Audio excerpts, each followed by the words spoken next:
നമുക്കിന്നൊരു അടിപൊളി നെല്ലിക്ക അച്ചാർ ഉണ്ടാക്കാം. അച്ചാറിന് വേണ്ടിയിട്ട് നമ്മളിന്നിവിടെ 1.5 കിലോ നെല്ലിക്ക എടുത്തിട്ടുണ്ട്. നെല്ലിക്ക കഴുകി വൃത്തിയാക്കി നമുക്കത് ആവി കയറ്റിയെടുക്കാം. അച്ചാറിലേക്ക് ആവശ്യമായ ഇഞ്ചി, വെളുത്തുള്ളി, പച്ചമുളക് ഇവയെല്ലാം നമുക്ക് അരിഞ്ഞു വയ്ക്കാം. ആവിയിൽ വേവിച്ചെടുത്ത നെല്ലിക്ക നമുക്കൊന്ന് ചെറിയ കഷ്ണങ്ങളാക്കി എടുക്കാം.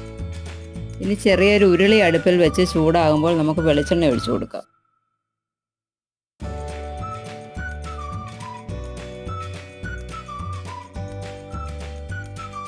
എണ്ണ ചൂടായി വരുമ്പോൾ അതിലേക്ക് നമുക്ക് കടുകും ഉലുവയും ഇട്ട് കൊടുക്കാം.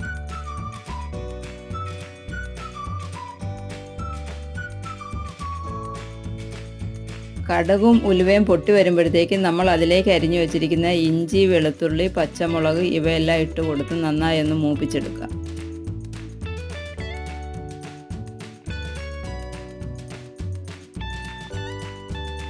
ഇതിലേക്ക് നമുക്കിനി മുളക് പൊടി, മഞ്ഞൾപ്പൊടി, കായപ്പൊടി ഇവയെല്ലാം ഇട്ട് കൊടുത്ത് നന്നായി ഒന്ന് മൂപ്പിച്ചെടുക്കാം.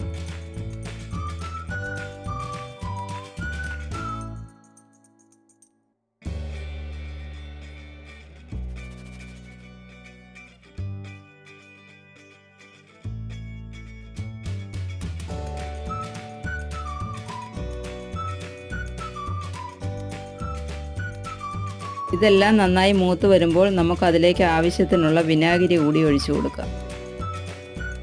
ഇനി ഇതിലേക്ക് നമ്മൾ എടുത്ത് വെച്ചിരിക്കുന്ന നെല്ലിക്ക ഇട്ട് കൊടുക്കാം. എന്നിട്ട് ഇതെല്ലാം നന്നായി ഒന്ന് മിക്സ് ചെയ്ത് കൊടുക്കണം.